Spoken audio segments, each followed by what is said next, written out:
Tuhan bersamamu.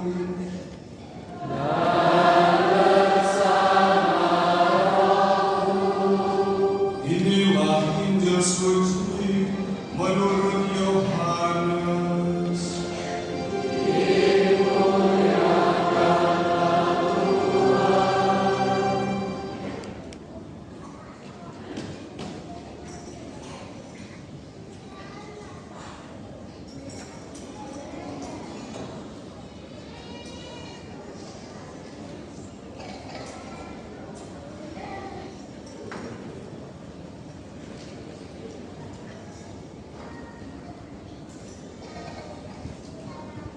Pada mulanya ada firman. Firman itu bersama-sama dengan Allah, dan firman itu adalah Allah. Firman itu pada mulanya bersama-sama dengan Allah. Segala sesuatu dijadikan oleh Dia, dan tanpa Dia tidak ada sesuatu pun yang telah jadi dari segala yang telah dijadikan. Dalam Dia ada hidup, dan hidup itu adalah cahaya manusia. Cahaya itu bersinar di dalam kegelapan, tetapi kegelapan itu tidak menguasainya. Cahaya yang sesungguhnya yang menerangi setiap orang sedang datang ke dunia. Cahaya itu telah ada di dalam dunia, dan dunia dijadikan melalui Dia, tetapi dunia tidak mengenali Dia. Ia datang kepada miliknya, tetapi orang-orang miliknya itu tidak menerima Dia. Namun semua orang yang menerima Dia diberinya kuasa supaya menjadi anak-anak Allah, yaitu mereka yang percaya dalam namanya. Orang-orang yang dilahirkan bukan dari darah atau dari keinginan jasmani, bukan pula oleh keinginan seorang laki-laki, melainkan dari Allah. Firman itu telah menjadi manusia dan tinggal di antara kita, dan kita telah melihat kemuliaannya, yaitu kemuliaan yang diberikan kepadanya sebagai putra tunggal Bapa, penuh anugerah dan kebenaran. Demikianlah sabda Tuhan.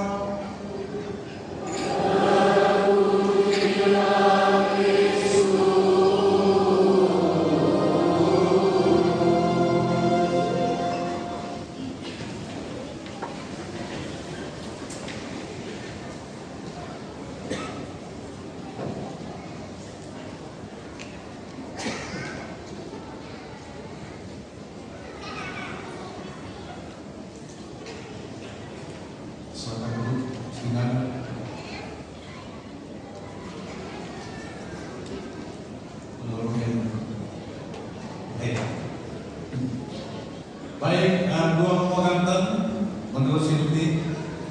Bapak Ibu, saudari-saudara, kaum muda, remaja, anak yang terkasih dan juga sister, sekali lagi selamat siang. Salam semuanya. Selamat Natal. Baik, lagi selamat Natal. Apa sih yang mau kita tanyakan kali ini? Bapak dan Ibu yang terkasih, apa? Nanti itu anak-anak yang hadiah, nanti ada 10 pertanyaan yang ada hadiah. Jadi dengarkan baik-baik Bapak Romo hari ini. Ya.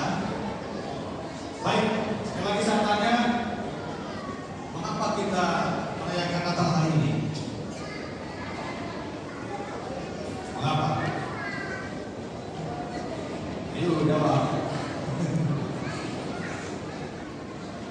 Ya. Apa?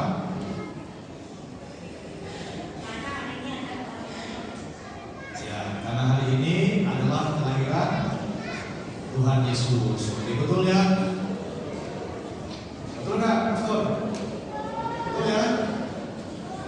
Natal berarti kita merayakan hari kelahiran Tuhan kita Yesus Kristus, Sang Sabda yang menjadi manusia. Udah, kasih hadiahnya langsung aja. Ya, udah ya.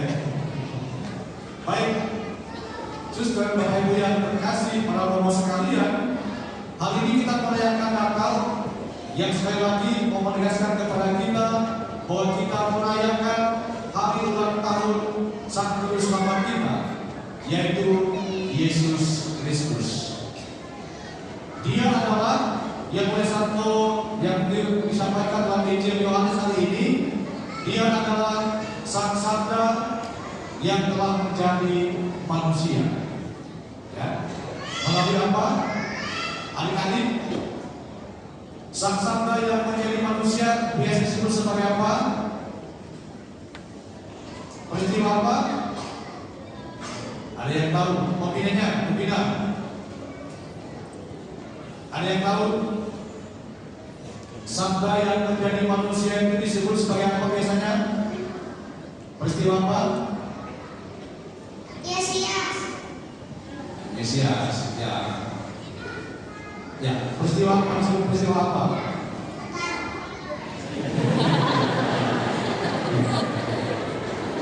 Baik, siapa yang tahu? Ya, di sebelah sana. Peristiwa Gembira.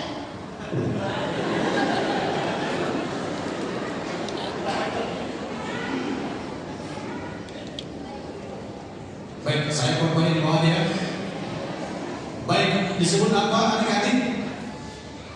Sabda yang menjadi manusia? Bukan. Oke, istilah bisa tahu peristiwa apa? Itulah yang disebut dengan peristiwa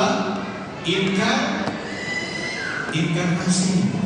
Ya, Allah atau sabda yang menjadi manusia yang dinyatakan melalui siapa? Bayi Yesus yang hari ini ada di kandang Bethlehem. Ya, jadi biasanya sabda yang menjadi itu disebut sebagai dalam peristiwa inkarnasi. Ya, nah Bapak Ibu yang terkasih, dengan peristiwa inkarnasi ini maka Allah yang dulunya jauh, ya, Allah yang dihayati sebagai Allah yang jauh sekali dalam perjanjian lama, yang dulunya Allah mengutus memanggil para nabi sebagai perantara dari sabda Allah itu, maka ketika dalam peristiwa inkarnasi Allah itu sungguh-sungguh hadir dan bahkan berbicara melalui siapa? Melalui siapa? Ya.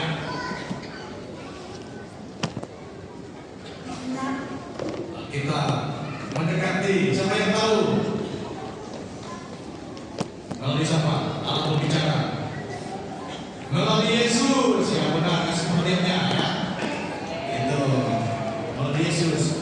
Kalau dulu Allah mengutus memanggil para nabi untuk menyampaikan pesan-pesannya kepada manusia ya. Tetapi ketika Yesus lahir, Sang Sabda yang menjadi manusia ini lahir di tengah-tengah dunia, Allah sendirilah yang berbicara kepada manusia. Itu lagi menggunakan perantara-perantara. Baik, nabi-nabi besar. Nah, sebutkan 3 nabi-nabi besar. Bagaimana dulu Allah memanggil dan mengutus mereka menyampaikan sabdanya kepada manusia. Siapa yang tahu? Yang mana dulu nih? Musa. 1. Musa. Ya, ada 3. 2. Nuh.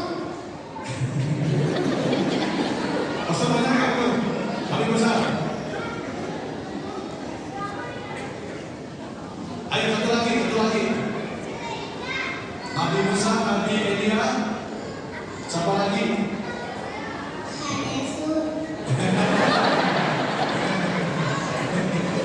Nabi, kalau tulis itu bukan nabi, dia adalah Tuhan. Ya, tambah 1 deh. Nanti hari ini bagi ya. Siapa? Abraham. Oke. Ya.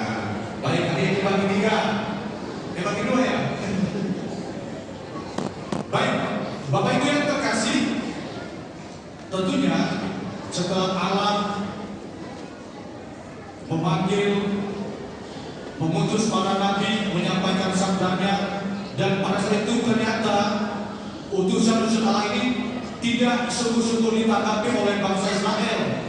Bahkan orang bangsa itu kadang-kadang berkhianat dan tidak setia pada sabda yang disampaikan oleh para nabi itu. Maka ketika berbicara berulang-ulang kali menyatakan sabdanya, maka dia mengutus sang putra, sang cahaya, yaitu Yesus Kristus di tengah-tengah dunia ini. Nah, apa misi dari kedatangan Yesus, sang sabda yang menjadi manusia ini? Ya, boleh. Apa misi Yesus? Misi Yesus di dunia apa? Untuk menebus manusia dari dosa. 100. Ya, jelas. Bapak Ibu yang terkasih, jadi misi utama sang sabda yang menjadi manusia itu adalah menebus manusia dari dosa. Tetapi anehnya Bapak Ibu yang terkasih, Yesus ini meskipun dia adalah Raja di atas segala raja, dia adalah Putra Allah, dia adalah Mesias, tetapi kenapa dia mau lahir di kandang Betlehem? Ya, angkat tangan 3 orang. Ya, kamu dulu. Mainkan dong, mainkan mana Bang Diki?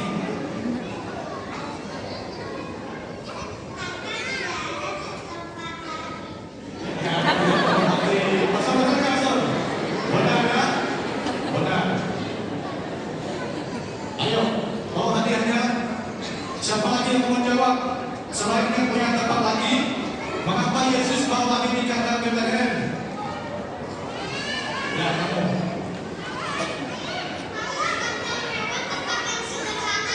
Ya, oke. Pasal berapa? Karena Yesus mau lahir, ya, di tengah-tengah orang-orang yang sederhana. Mengapa? Karena dia ingin mengangkat orang-orang yang miskin, orang-orang yang sederhana, orang-orang yang terpandang itu, yang pada zaman itu menjadi warga negara atau masyarakat kelas 2. Mereka orang-orang yang tidak terpandang. Maka Yesus mau lahir di kandang Betlehem ini supaya mereka juga mengalami kasih, kebaikan dan cinta Tuhan. Nah, siapa yang pertama kali mengabarkan tentang kelahiran Yesus, adik-adik?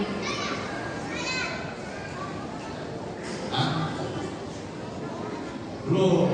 Orang masih nanti. Siapa yang pertama-tama menyampaikan kepada gembala-gembala ini gembala ini? Siapa yang pertama kali wartakan kelahiran Yesus?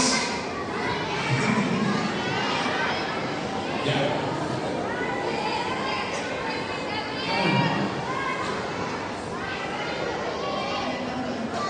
Malaikat, ya, benar nggak, Pastor? Benar ya? Baik, kali ini kasihkan.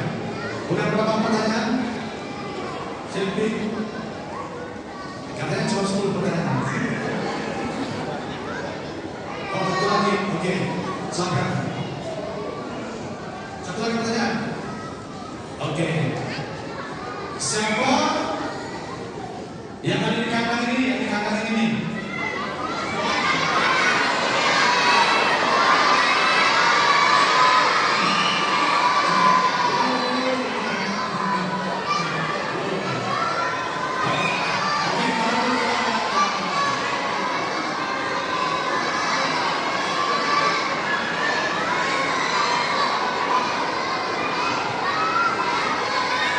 Siapa nama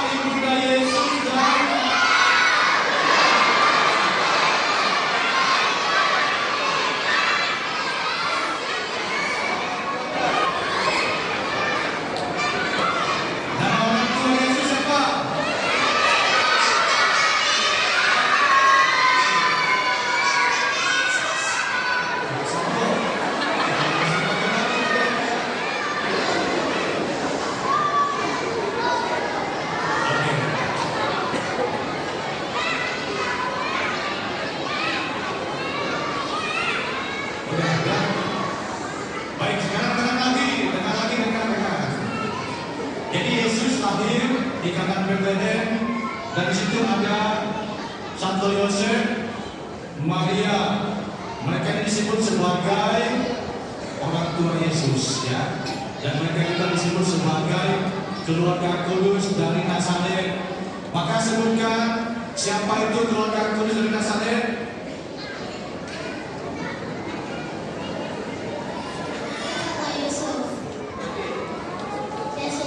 Yesus, oke, Santus, ya. Kasih hadiah ini dong. Baik. Bapak Ibu yang terkasih, saudara-saudara, tentunya keluarga Nazaret inilah di mana Yesus bertumbuh, berkembang menjadi pribadi yang telah juga mempersiapkan misinya untuk mewartakan kerajaan Allah, untuk menyelamatkan manusia yang berdosa. Nah, oleh karena itu, pesta Natal yang kita rayakan ini sungguh-sungguh mau mengajak kita semua untuk mengalami sukacita dan damai sejahtera dari Natal itu sendiri. Letak kebahagiaan kita hari ini bukan pertama-tama karena kita pakai pakaian yang baru, baju baru, seragam baru, rambutnya yang dicat baru, gitu ya, semua ya. Tetapi kita sungguh-sungguh menghayati kegembiraan kita itu karena Tuhan sungguh-sungguh telah mau hadir di tengah-tengah kita. Dia yang adalah Sang Sabda yang telah menjadi manusia lemah, rela, dan mau hidup di tengah-tengah kemiskinan manusia. Maka oleh karena itu, sebagai pribadi-pribadi yang telah dibaptis menjadi anak-anak Tuhan, kita mau sungguh-sungguh pada hari ini percaya bahwa Yesus sungguh-sungguh adalah Mesias. Dia sungguh-sungguh adalah Allah, ya, yang diutus ke dunia untuk menyelamatkan manusia-manusia yang berdosa. Maka kita harus percaya. Jangan kita menyaksikan lagi peristiwa Sang Sabda yang menjadi manusia ini. Kita harus benar-benar yakin dan percaya bahwa Dia adalah sungguh-sungguh Allah yang hadir di tengah-tengah kehidupan manusia. Maka sebagai orang-orang yang ditebus, kita diajak untuk sungguh-sungguh dalam kehidupan kita membawa sukacita dan damai sejahtera yang dibawa Tuhan dalam kehidupan kita. Maka Natal hari ini kita juga harus menghayati hidup yang sederhana, ya, apa adanya, jangan banyak menuntut, ya, karena Yesus juga mau mengalami kemiskinan dan kekurangan kehidupan kita. Jika dengan demikian, maka hal ini atau peristiwa Natal ini akan sungguh-sungguh memberikan makna yang mendalam dalam kehidupan kita.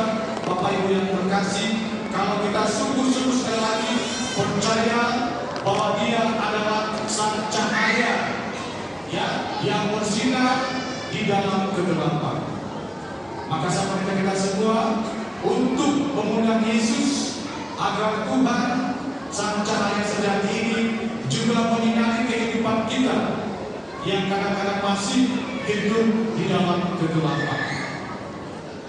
Apa artinya di dalam kegelapan? Apa ada yang dalam kegelapan?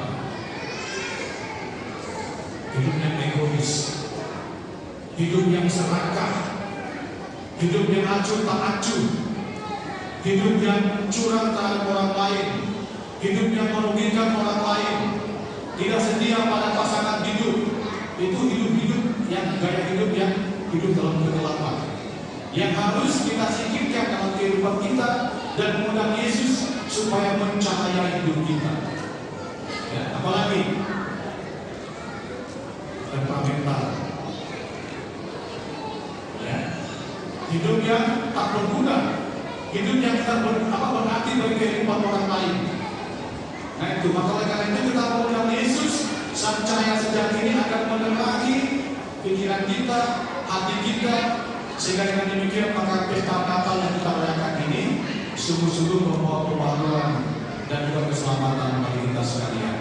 Oleh karena itu mari kita berdoa dalam ini agar Tuhan Sang Cahaya sejati itu membantu kita melakukan hal-hal yang baik, ya, menghayati kesederhanaan, menghayati kasih dan juga pengorbanan serta hidup ya apa adanya di hadapan Tuhan.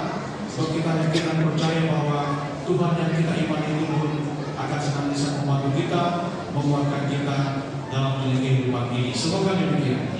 Amin.